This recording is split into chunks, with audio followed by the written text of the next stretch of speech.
Благодарам. Искрено сум крајно разочаран, бидејќи ако некого очекував да има ваков договор со навреди, со квалификативи, со несоодветни навреди упатени кон професорот Славевски, најмалку очекував од вас. Искрен да бидам. Бидејќи се што кажавте од оваа говорница беа информации кои што сте ги добиле од Твитер, но од вашите подови, и е толку срамно, бидејќи ова укажува само какви луѓе ни ги водели институциите, да поранешен директор на УЈП излази од говорница, 90% од работите што ги кажува да се лага, а другите 10% да укаже на една елементарна економска неписменост, е загрижувачки и само тоа укажува ни што помина државата во изминатите 7 години. Ајде ве замолувам, во тој таков ваш добро познат арогантен стил, како што лажевте и навредувавте од говорницата, излезете и цитирајте го изворот каде професорот Славевски така ги нарекол новинарите, а да не е тоа Твитер.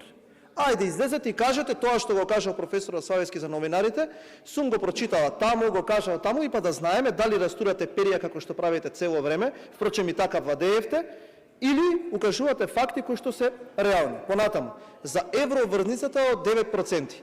Вие веројатно тогаш, ангажирана во опозицијските денови на СДСМ, слушајќи го тогаш папата алијас Бранко Црвенковски, сте пропуштиле дека таа држава во тој момент, а и светот и Европа беа во должничка криза. Можам и детално да ви објаснувам зошто за 600 милиони евра се намалија девизните резерви на Република Македонија, колку падна извозот и така натака, но тоа не е нешто што би ве интересирало, заради тоа што вас не ви интересираат факти, вас ви интересира да излезете на говорницава и впрочем тоа да навредувате и ништо тоа што кажувате да не е вистина. Со кој реноме, со кој кредибилитет вие кажувате дека некој некого разреши од министер за финансии, кога побогу за 7 години сменивте 4 министри, Тевдовски Драган вие го разрешивте, Нина Ангеловска вие ја разрешивте, убедливо министер со најкраток стаж. Потоа се сеќавате кој беше во меѓувремето помеѓу Нина Ангеловска и Фатмир Бесими? Зоран Заев.